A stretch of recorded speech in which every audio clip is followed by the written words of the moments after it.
சட்டசபையில் ஸ்டாலின் ராஜினாமா பரபரப்பு. சற்று முன் கிடைக்கப்பெற்ற மிக முக்கியமான செய்தி ஒன்று வெளியாகியுள்ளது. 4 நாட்கள் சட்டமன்ற கூட்டத்தொடர் இன்று நடைபெற்றுள்ளது. இன்றிலிருந்து 4 நாட்கள் சட்டசபை கூட்டத்தொடரில் தமிழகத்தில் நடந்த பல்வேறு பிரச்சனைகள், குறிப்பாக திமுக ஆட்சி அமைத்தால் மக்களுக்கு செய்வதாக கூறிய நலத்திட்ட உதவிகள், வாக்குறுதிகள் அனைத்தும் கிடப்பில் கிடப்பதாகவும் பல்வேறு குற்றச்சாட்டுகளை எதிர்க்கட்சி தலைவர் எடப்பாடி பழனிசாமி அவர்கள் சபாநாயகர் அப்பாவு அவர்களிடம் தெரிவித்துள்ளார். இந்த நிலையில்தான் சபாநாயகர் அப்பாவு அவர்களிடம் ஆளும் கட்சியாக இருக்கக்கூடிய ஸ்டாலின் அவர்கள், நாங்கள் சொன்ன வாக்குறுதிகளை நிறைவேற்றிவிட்டோம், இன்னும் சில வாக்குறுதிகள் மட்டும்தான் இருக்கிறது, இந்த 7 மாதத்தில் அதையும் நாங்கள் நிறைவேற்றி விடுவோம். அப்படி நாங்கள் வாக்குறுதியை நிறைவேற்றியவில்லை என்று மக்கள் நினைத்தால் அதை ஓட்டுக்கள் மூலமாக அவர்கள் காட்டட்டும், அப்பொழுது தனது பதவியை ராஜினாமா செய்வதாக நேரடியாகவே எடப்பாடி பழனிசாமி அவர்களுக்கு ஸ்டாலின் அவர்கள் சவால் விட்டுள்ளது பரபரப்பை ஏற்படுத்தியுள்ளது.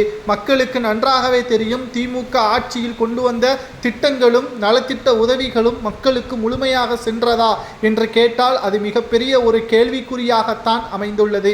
2026 சட்டசபை தேர்தல் இன்னும் 7 மாதங்களே இருக்கக்கூடிய நிலையில் பல்வேறு ஊழலும், தமிழகத்தில் பாதுகாப்பு இல்லாத சூழலும், கரூரில் நடந்த மிக மோசமான நிகழ்வுகளும் தமிழக அரசின் கவனக்குறைவின் காரணமாகத்தான் நடைபெற்றதாக எடப்பாடி பழனிசாமி அவர்கள் கூறியது சரியா என்பதை பொதுமக்களாகிய நீங்கள் தான் கமெண்ட் வாயிலாக கூற வேண்டும்.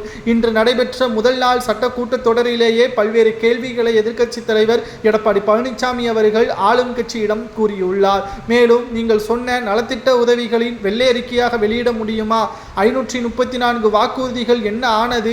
மேலும் 2026 சட்டசபை தேர்தலில் மீண்டும் புதிய வாக்குறுதிகளை, மக்களை ஏமாற்றக்கூடிய வகையில் வாக்குறுதிகளை கொடுப்பீர்கள், அதையும் நிறைவேற்ற மாட்டீர்கள், மீண்டும் உங்களை மக்கள் அரியணையில் ஏற்ற விடமாட்டார்கள் என்பதற்கு பதிலடி கொடுக்கும் விதமாகத்தான் நான் சொன்ன வாக்குறுதியை நிறைவேற்றி வருகிறோம். அப்படி முழுமையாக நிறைவேற்றவில்லை என்றால் ராஜினாமா கடிதத்தை நாங்கள் சட்டசபை தேர்தல் முடிந்த பிறகு கொடுப்பதாகவும் தெரிவித்திருப்பது அரசியல் வட்டாரத்தில் பரபரப்பை ஏற்படுத்தியுள்ளது. பொறுத்திருந்து பார்க்கலாம். இன்னும் 7 மாதங்கள் தான் இருக்கிறது சட்டசபை தேர்தல் நடைபெறுவதற்கு.